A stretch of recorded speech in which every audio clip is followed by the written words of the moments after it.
Welcome on in, golf fans. It's your boy Gsluke here with our DFS and betting preview for this week's Masters tournament. It's our first major of the year. We've got a big one here this week. Got to cover everything you need to know for all of your exposure. But first off, we'll look at the golf course at Augusta National Golf Club, go through some of the key stats and things that you should be looking for in players to go out there and pick your top plays. And afterwards, we're going to focus on my exposure, both over there from the DFS and betting perspective. But first off, some of my DFS core plays, also some value plays to help you save some salary. And over from the betting perspective, some outright bets have already gone to, as well as some top 5, some top 10 placement bets over there from that perspective. They give you a good idea of not only what I'm looking for in players, but also a few examples of how I'm using that. So by the end, you'll have a really good taste of what to look for in your exposure and perhaps a few plays to go out there and utilize yourself. So without further ado, let's go ahead and hop on in. But first off, I'll look at my modeling and what I'm looking for in my exposure. Augusta National is what we consider a second shot golf course, so no surprise that shots gained approach is at number 1. And over the last 24 rounds, I'm looking at some proximity buckets more than others. And if you already saw my course breakdown, which by the way, I'll put a link to down to the description of this video, I'm looking at a lot of shots from 175 yards out to about 225. So these two proximity buckets in particular, it'd be 175 to 200. Also that 200 to 225 yard range are going to have some extra emphasis over there in my modeling. And if you're over there on the Patreon page and you can see all those weightings to the right, you'll see that reflected with what I'm actually looking for. Next stat here would be shots gained off the tee. It's there at number 2. They've got a good blend of both accuracy and distance around this golf course, but it isn't one where you have to be an elite off the tee player to really go out there and find success. So really a lot of our emphasis is going to be on that iron play this week because it is that style golf course, but off the tee can't be ignored. You got some bogey avoidance in there as well. It is a very difficult golf course, as I'm sure you've heard before. Putting can't be ignored as well. You can look at some putting on fast greens. You've got form over your last 24 and last 12 measured rounds. And because you have bent grass greens, that is, by the way, if you're new to golf, the type of grass that you have at this kind of golf course,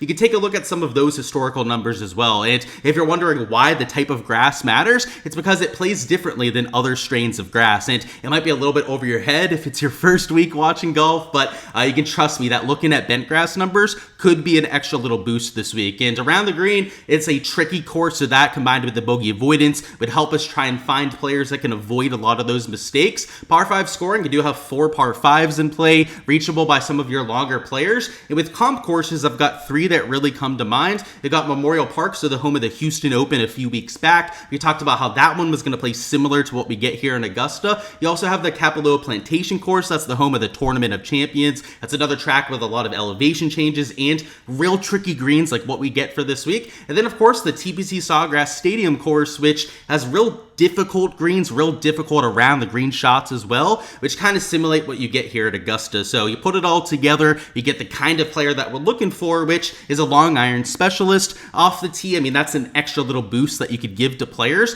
but you need a well-rounded skill set, right? We talked about all 4 major shots gained categories here, off the tee approach, around the green, and putting all included in the modeling. And outside of iron play, it's pretty even across the board after we get past number 1. Like I said, off the tee is not the end-all be-all here, right? So just because it's number 2 in my model does not mean that it is weighed a lot more than a lot of these other key stats here. In fact, if you take a look at my weighting over there at my modeling, you'll see that it's pretty flat across the board. So it does lead to a wide variety of different players that can get the job done, but the guys that excel in all 4 categories that don't have a weakness in their game, like a Scotty Scheffler that's won here 2 of the last 3 years, also tend to find a lot of success. So of course, guys, if you want to see my exact model weightings, they are over there on the Patreon page. Of course, Bet the Number, the sponsor of this video as well, is a great site to go over there and build your models as well. So make sure to check Bet the Number out if you guys haven't already. Code Gsluke when you're signing up for a discount off any membership. And you can take those model rankings, those weightings over there on my sheet over here, and plug them in to Bet the Number and build your own model on that kind of site. So very useful from that perspective. You can customize it for exactly what you want. But now that we know what to look for in our player poll this week, let's go over to our exposure and give you an idea of some of my top plays over here for the 2025 Masters. We're going to start with our DFS core plays, and our most expensive option this week is going to be Scotty Scheffler. And pretty much every time I talk him up here in the channel, we usually don't have an outright bet to go along with it because the outright books just steam him into oblivion. I mean, he's less than 7 to 1 on books to go out there and win. Maybe if he were to shift to like 10, 11 to 1 on Thursday, maybe with a hot start from one of these other studs, let's say like an early tee time Rory or an O'Bear goes out there and nukes, maybe that gives us a slightly better line over there on Scotty, but as is not going to be something I'm visiting on in that market. Rather, in DFS, going out there in my DraftKings lineups is going to be a keystone of almost all my builds. He's $12,400. That is a very prohibitive price tag. Really, the only argument of getting off of a Scotty Scheffler would be the kind of savings you could get by dropping down to a Rahm, maybe dropping down to a Bryson as your first man in. And if a player that's 12 grand doesn't go out there in top 3 or win this event, it's going to be hard to pay off that kind of price tag. But considering that he's won this event in 2 of the last 3 years, he is that clear favorite over there on the sports books. I think there's a good reasoning to go out there and want to play him in lineups. And I will say that he's number 5 in my total model ranking this week. Rory McIlroy, I'll give you a little bit of a taste of what behind the wall over there. He's number 1 in every single category this week. So I think that he's going to get some steam. And last time around, I thought that Rory would be the more popular option between Scotty and Rory McIlroy. And Scotty still got a lot of that ownership. So I'm going to be interested to see what the dynamic is this week, whether Scotty Scheffler is still slightly higher owned than a Rory McIlroy. But with the modeling starting to shift towards a Rory, and it's not even just my modeling, a lot of other shows out there as well have started to notice that too. The putting numbers are also favorable towards a Rory McIlroy. If Scotty's going to be higher owned by the time we get to Wednesday, I'm going to play both these guys up top. I'm going to have a Scotty and a Rory in my player pool, but I would say, at least as my early hunch over here on a Monday, that I think Rory is going to be the higher owned of the two. And if he's getting that deserving kind of steam, let's say that he's the one closer to 30% out there in contest. If Scotty Scheffler is the one that's closer to the 20% mark, he's going to be the one I'm actively looking to leverage. And even if I have both players in my player pool, and there's a really good chance because I'm a 150 max player that I am taking that sort of approach this week. It's the Masters. It's one of the most top-heavy major championships that we have all year, even regardless of golf course, right? Some of the U.S. Open courses can also be really top-heavy.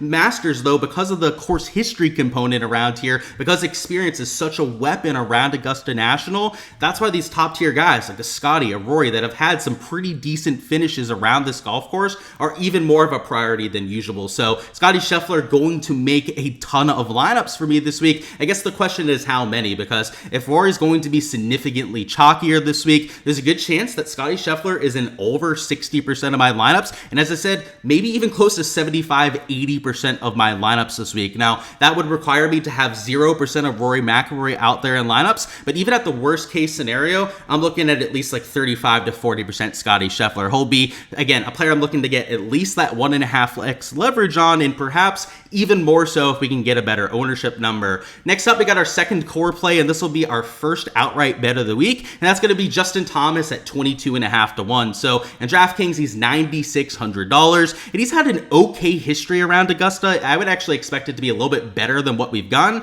Last 2 years have been the lower end of that, 2 missed cuts in a row at this golf course. It has a top 10 over there 3 years ago, also that top 5 finish over there 5 years ago. And what I'll say about JT is that he wasn't even in the best form when he had that top 8 finish. And sure, the last 2 years is really when he fell off and was at the depths of his game at this point, but now he's a completely different golfer. The course history, the event history, the form here in 2025, everything you could possibly look at has been a 9-day difference out there from 2023. 2024 is when he started to heat up. Throughout the year, he got better and better, but this year, he looks like the old Justin Thomas. You've got him shooting -7, -8 rounds. You've got him backdooring top 5s out of complete oblivion, like what he had over there at the Farmers. The guy is hitting his irons well. Go back to the last 24 rounds. He's one of the best iron players that we have in the entire world. In fact, over that sample size, gaining over 0.8 strokes per round. Colin Morikawa's been a little bit better. Scotty Scheffler has been 2/100ths of a stroke better per round. So, like I said, no difference out there between those sort of players. He's been as elite as you could possibly come. And on top of that, he's been a gainer on the other 3 stat categories as well. Right? So it's not even like he found his irons and the rest of his game is kind of lagging behind. He's gaining off the tee. He can actually do even better in that category than what we've seen lately. And then he's gaining in the 2 short game categories as well. And really, the big thing that has taken him from just being an above average player, like you saw for most of 2023, to an elite tier player once again, is him gaining with the putter. And even if you go to the last 12 measured rounds, you zoom in out there in Justin Thomas's game, the iron play actually gets a little bit worse, which is surprising given how good his irons have been over the last few events. But the other categories actually go up out there in almost every single case. And especially that putter is closer to a half a stroke gains per round over that 12 round sample size. I really really like how he's trending heading into this sort of event, and he's got the exact kind of skill set that we're hoping for. At a second shot golf course, he is one of these top 5 iron players that we have in this field. He's not the best off the tee player, but the thing about Augusta National is that it is relatively wide off the tee, and if you miss, normally there's an avenue for you to get back into play as long as you can shape shots. And the one thing we know about Justin Thomas, a winner at the Players Championship before, again, one of those top 3 comp courses we were looking at, is that he's an elite tier shot shaper. He's got the draw, he's got the fade out there as well, and he can move it 20-30 yards in either direction if he happens to hit it into the trees. And even your elite tier guys like Scotty, the best drivers in the world like an Aubert, are going to hit it in the trees from time to time around here, at least maybe once or twice out there per week. Justin Thomas has the game to get out of that, and even if he's hitting it in there more often, I trust him to extract himself from those situations whenever he has a chance to do so. So 22.5 to 1 outright number was just okay over there on Hard Rock Bet. As you guys know, I'm down here in Florida, so I don't have a ton of choices when it comes to actually getting exposure there, but it was a good enough number for me to go out there and sprinkle it myself. And what I liked a little bit more, and where more of my exposure is coming in at, is this top 5 at plus 475. I am a little bit scared of guys like a Scotty and Rory. They do have a without Scotty, a without Rory market up there as well over there on Hard Rock Bet, but already took the outright at 22.5 to 1. I liked that top 5 number there at plus 475, which at books like DraftKings and FanDuel is closer to plus 400 or even like plus 360 over there on those sort of spots. So I would say the Hard Rock market, the best places to go out there and attack right now probably would be those top 5, top 10 markets, just based on what I've seen so far. So next play is going to be Brooks Koepka here at $9,400. And what I like about Brooksy is his elite tier major pedigree. And it's not even like the form's been that outrageous. He is gaining close to about a stroke and a half per round over there in Live, which is better than most. He's been finishing top 20 in almost every single event. And he hasn't really had any of those spike performances. But when you look at his Live track record over the last few years, he has the most wins of anyone on that tour. And the reason for that with Brooks Koepka is that when he has a good week, he wins events, like flat out right there. And when he doesn't have his best stuff, he finishes like top 25, which in DFS is exactly what I want. When somebody has their best stuff, I want somebody that's got a chance to go out there and win. And hey, if he has his best stuff and then guys like Scotty, maybe a Rory has his best stuff too, there's a chance that he might not go out there and win. So that's why I do like that top 5 at plus 650 as well. So just like we took there with Justin Thomas, I went with that top 5 market a little bit heavier just because of some of those other top level players. But at 30 to 1, I've seen crazier things happen. I have a rule out there with Brooks that anytime it gets past 30 to 1 in any golf tournament, I bet him to win because he's got more win equity than everyone else around him. If you're just talking about a pure shots gained perspective, you know, he'll average 1.5, 2 shots gained per round, which is elite tier stuff regardless of what tour you're playing on. But with win equity, he doubles up on a lot of those other guys around him. They're gaining closer to 1-2 strokes per round. His win equity percentage is up there with the guys getting like 2.5, 3 strokes per round. Your John Rahms of the world, for example, he's got a much higher win rate on the Live Tour than John Rahm has. And I know John Rahm hasn't been over there as often, but you know, Brooks has the bigger sample size and a higher win rate than that sort of player over there. Now, top 10 rate, that's where John Rahm's the better player. He's the more consistent player over there on that side. But when we're playing in large field GPPs like the Big 5 or Big $25, especially on a week like this where the contests are as big as they are for a major championship, having a guy like Brooks that has that top 5 equity, even that win equity, I'd say, at this sort of event is something that you're not going to find, especially as you get further down the board here. And it's not like we're that far down the board. He is still $9,400. He's still 30 to 1 over there from the outright perspective, but the outright winning odds, especially like your top 5 equity, starts to drop off rather quickly after this. So, you know, guys like Brooks, I'll definitely be using out there in lineups. And alongside of JT, I think JT will get some ownership this week, like just like a Brooks Koepka. I don't think he's going to be overlooked by any means, but you're not talking about chalk in either case. Like a Scotty Scheffler could be close to 30% owned, could even be over 30% owned out there in a few contests.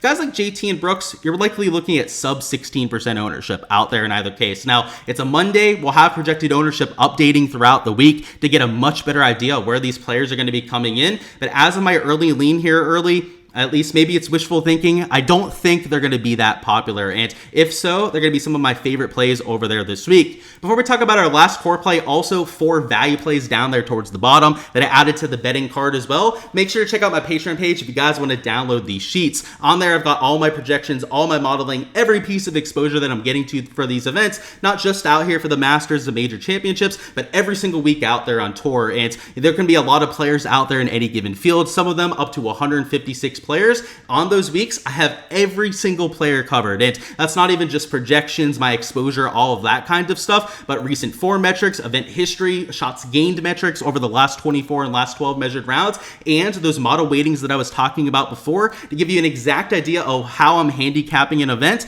and also to give you a perspective of a PGA DFS pro, right? Somebody that's playing in the top tier contest. And there's a lot of touts out there that don't play PGA DFS themselves, a lot of them with really big platforms over here on YouTube, X over there, that really don't play much themselves. If you guys want advice, the projections, the modeling that a pro player is using himself that actually plays significant exposure every single week, I'm talking about, a couple $1,000s at least in DFS exposure a week, then make sure to check out my Patreon page. Link down below, as I was mentioning before. Not only do I do these out there for every single main slate, but I also have projections, player pool, ownership out there for rounds 2 through 4 showdown. So check that out if that's something that you guys were looking for, and if you want my take on every single player that is teeing it up. But next up, our last core play that we're going to go through here is going to be Tyrrell Hatton at $8,600. I bet him for a top 5 at plus 800, so no outright bet over here on Hatton. I don't know if he has the stones to really win a Masters or even a major in general, to be honest, so I'm probably going to stay away from that one. But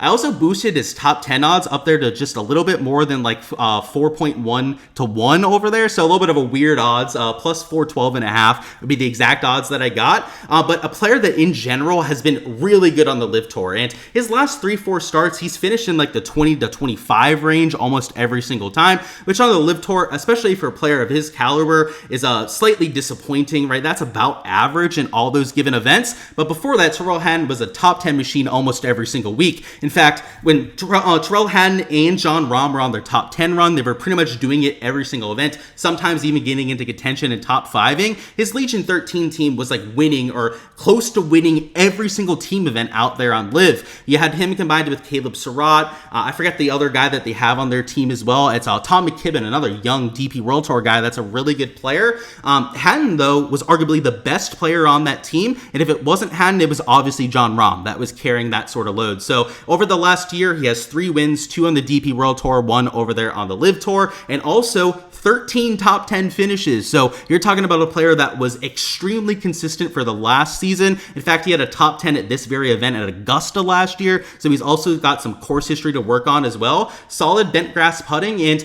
at this sort of golf tournament, like I said, maybe doesn't have the stones to go out there and win, but I wouldn't be surprised whatsoever with the kind of pedigree player he is if he goes out there and finishes in the top 5, top 10. But you compare him to some of the other guys around him, you've got these PGA Tour standouts that, I hate to shit on the PGA Tour, but with all these guys from the LIV Tour that left, I mean, every time we get a major, I think we're all reminded by how many talented players we have over there on that side. I went to the LIV event down in Miami this weekend. I got to see a lot of them playing. I mean, of the field, there were like 20-something major champions out there in the field. And, you go to a PGA Tour event these days, you're lucky if you have 5 out there, with the exception of the signature events. So, guys like having that consistently top 10ing in that sort of field, I give a lot of credit to. And I know a lot of people love to shit on LIV Golf, but I'm a very non-biased viewer. I watch both tours. I love golf in general. And going out there, putting up the kind of numbers up that a Tyrrell Hatton and Jon Rahm have been doing is something that I'm not going to ignore. So I know we didn't mention Jon Rahm as a play. You can probably tell I'm using him over here for this event as well. Obviously a past major champion, past Masters champion. So somebody that has success around Augusta National. Tyrrell Hatton, I'm not as bullish as somebody like a Jon Rahm, but the sort of guy that I could totally see going out there and having a week. Next up, we got our value plays. So these next 4 plays are going to be a little bit cheaper. Akshay is still in the 8K range, but the rest of them are down there in that 6 and 7K range to really help you open up some salary towards the top, which if you're going to play Scotty Scheffler, you're going to need some salary to go out there and accomplish that. So I took a top 10 over here on Bhatia at plus 500. On other books, he's closer to plus 400 or even less than plus 400 over there for this top 10. And lefties have infamously been really good around Augusta National. And there's a couple reasons for that. Off the tee, if you're somebody that hits a fade from the left-handed side, there's some advantageous looks if you're able to do so. If you're righty, if you can hit the draw, it's that same sort of thing. That's why guys like Rory set up pretty well for an Augusta National, because he hits that draw over there from the right side. But Akshay's a lefty. He can hit that fade, which is great around a lot of the holes around here. They've got holes like 12 that are really advantageous for lefties, especially when you have that Sunday pin location. And he's a player that's been in form. I know the Houston Open maybe wasn't what people wanted over there from Akshay, but he had the top 3 finish over there at the Masters. And on top of that, right, he's a player that finished top 3 over there at the Players. So, sorry, Players is what I meant, where he had that top 3 finish. And that's a comp course for what we have here at the Masters. So, he's the kind of guy where we have form, comp course history that is lining up, and then also that lefty narrative that I think some people will lean into this week, but not everyone knows about that narrative around an Augusta National. So I think it'll be lower owned than some of the other guys in this range as well. Like, I've heard a lot of people talking about Robert McIntyre. It is crazy to me that he's getting as much steam as he is. I frankly do not understand why he's getting that sort of steam. Guys like Corey Connors, I mean, it's $7,900. The psychological difference of him being $7,900 as opposed to $8,000, that's going to have a pretty drastic change on the ownership right there alone, let alone the fact that he's number 5 in recent form. He's the guy who's the quote-unquote hottest player that you have on this portion of the field. I think there's a good chance that he gets squeezed. And you even have, Cam Smith, who top 10 tier last year, guys like Russell Henley, who's been really good over the last month or so as well. Hopefully that keeps people off of an Akshay Bhatia, and he's a little bit overpriced. I guess that's the one thing you could say about him if you were being nitpicky. They're at $8,100. But that is going to give us lower ownership over there in GPPs. And I wouldn't say that guys like Hatton, Brooks, or JT are really going to be pivot plays. I would expect all of them to be at least 10% owned. There's at least a chance, we'll have to see where the ownership actually comes in, that he's sub 10% owned. And if we get a sub 10% owned Akshay Bhatia, I can throw him in 25 to 30% of my lineups and get 2 to 3x leverage right there. Then that is going to be something that I gladly do over there in my exposure. So the top 10 bet was where I went over there from the betting perspective. No outright bet, just like a Terrell Hand. I think it's a top heavy week. If you're going to get a winner, it might be a Scotty or Rory. It might be somebody in that like 20 to 30 to 1 range, but I would be rather shocked if it was somebody outside of like 50 to 1. So that's why for our value plays here, the next 3 we talk about, they're all going to be like top 10, top 20 bets. Next up, we got Tom Kim here at $7,500, who I did play at Houston, did not go well. He had a horrible round number 1, but just like he's done for the last few months, he's had some really terrible round 1 performances. And he's gone out there in round 2 and battled, and gone out there and had a much better Friday. In fact, he's gone out there and made some cuts after getting behind the 8 ball out there on the first round.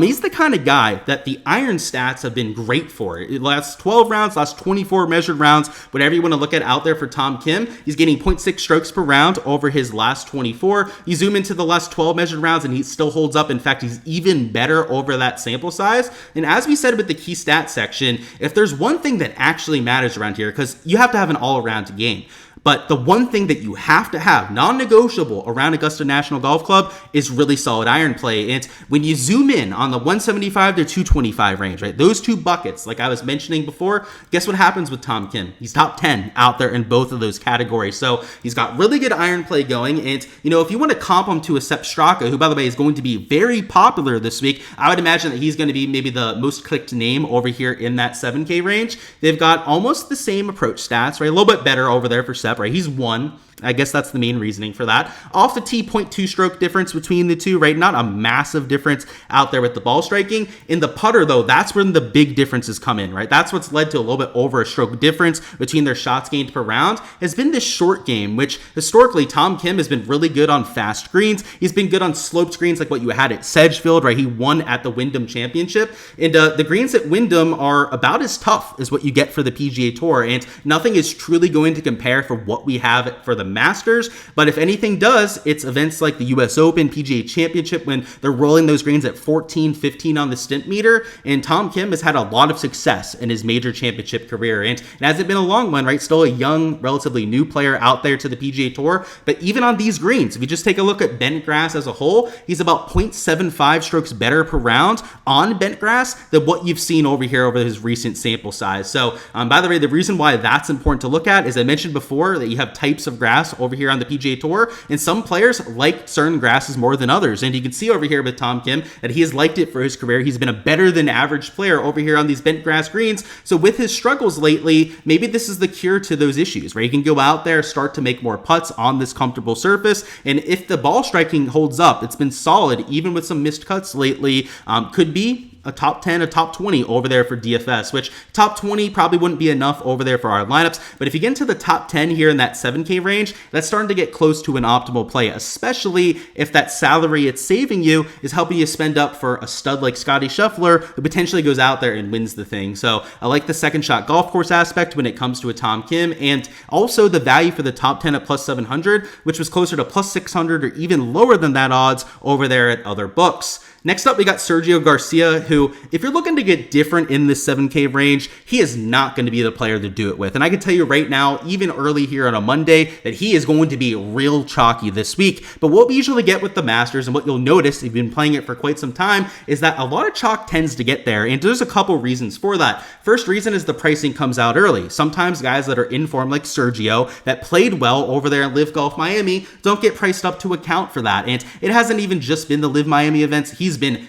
fantastic all of 2025. I mean, it looks like vintage old Sergio Garcia this year. And I know the whole Live Tour thing, right? Shit on those guys for all you want. Top 5 and top 10ing in those sort of fields is like top 25ing over there in the PGA Tour. Like, sure, it's a little bit easier, but show me somebody down here in the 7K range that has consistently top 25 this year. You can't, right? Maybe Matt McNeely, right? He's like one of the better form players that you've had here. And over the last few events, actually hasn't had his fastball. Sergio Garcia is bar none the best form player that you have in this portion of the field. So I took him for a top 5. I went the whole way up to a top 5 on him there at plus 1320. That was boosted from plus 1200 odds. So getting a slightly better number there. And then also this top 10 bet, this is where I got a little bit more of my exposure on, over there at plus 500 odds. So partially because it's not a boosted bet, you're not limited with the kind of bet that you can go out there and place. And also because there's a little bit more of a realistic outcome. And if you take a look at the shots gained, which by the way, these are actually from the Live Golf Tour, they've been starting to post shots gained metrics, so we're able to pull those in over here. He's gaining over 2 strokes ball striking per round. And you may say like, oh, okay, that's just a recent form thing. Surely.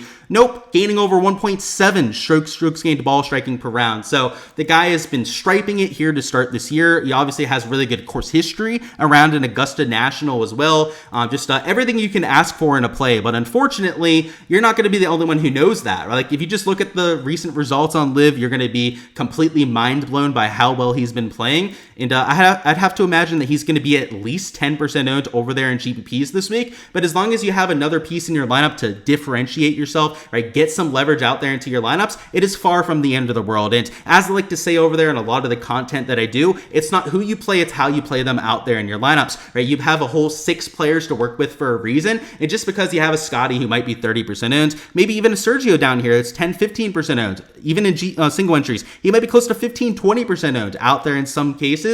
As long as your other 3, 4 players are where you have that differentiation to the rest of the field, you're going to be okay in that sort of format. And the last play we're going to go through here is our 1-6K option that we have here for the video. I will say that I will have some 6K guys out there in lineups, especially closer to like the $6,500, $6,600 range out there in lineups. But that lower end of the 6K where it's guys that are like past champions here, really old guys, amateurs that we'd never heard from, there's only going to be 1, maybe 2 or 3 guys down here towards the bottom that I'm personally playing in lineups. And the guys that I like a little bit more to actually save some salary are guys like a Sergio, who we just talked about there, but also a JJ Spawn here at $6,800. He's got some of the best form of anyone out there in the field, and he's down here at number 47 in the pricing, and he's a top 10 model ranking for me this week. He's a top 10 over there in recent form ranking. Even the long-term stuff is fantastic over there for JJ Spawn. So whether we go to the last 24 round sample size where he's gaining over a stroke over there on approach, if we go to the last 12 round sample size, so zoom in a little bit more, he is gaining 1.2 strokes gained approach per round. He played well at the Players Championship, which, like I said, is one of the comp courses that I'm using for this week. He's played well pretty much every single event here in 2025. The only thing I could say is that he's not the best off the tee player, right? He's not going to wow you with his distance or his accuracy, but we've had guys win the Masters before, let alone all the top 5, top 10s that we've had from players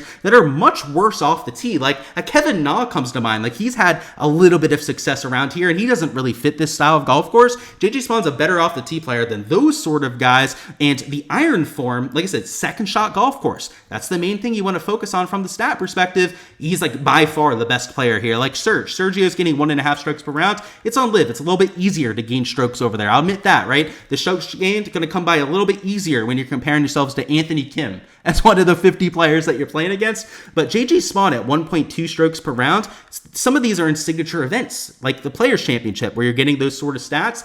It's a legit 1.2 strokes per round. So he's the last value play that I was getting to. Top 10 bet there at plus 850. And at $6,800, it does give you some flexibility to spend up towards the top end of the board. But as I was mentioning before, guys, to download these sheets with every single projection, every single bet that I'm taking for every single week, make sure to check out the Patreon page, which can be found with a link in the description of the video. Alrighty, guys, that is all I've got for the betting and DFS preview. Before you hopping out of here, go ahead and smash that like button, and also comment down below who you've got is the winner for this week for a chance to earn a free month on my Patreon page. And it'll be on a first come, first serve basis. And as long as they are at least 30-1 on the major books to win, you will win a free month access to all of those projections. So that sheet that you just saw, you'll be able to get that completely uncensored with nothing blacked out. Every projection, every piece of modeling that I have for this entire field. And for the next month, you'll have free access over there on the Patreon. So go ahead, give me your guess down below. Again, first come, first serve. So early bird will get the worm over there on the best guesses. And best of luck with all of your exposure this week. Subscribe so you guys don't miss any of the content to come. That'll include, of course, our live stream on Wednesday at 7 p.m. Eastern time. Going through any of your questions down there in chat. We'll go through a weather report, some ownership before lock, also some underdog and prize picks props, if that sort of thing is the kind of thing that you're entering for as well. And of course, it's worth mentioning on my Patreon page, I do have a prop tier where you can get all the underdog and prize pick stuff, which will also be included with that free subscription if you guys win that access. So go ahead, claim your player before anyone else steals them from you.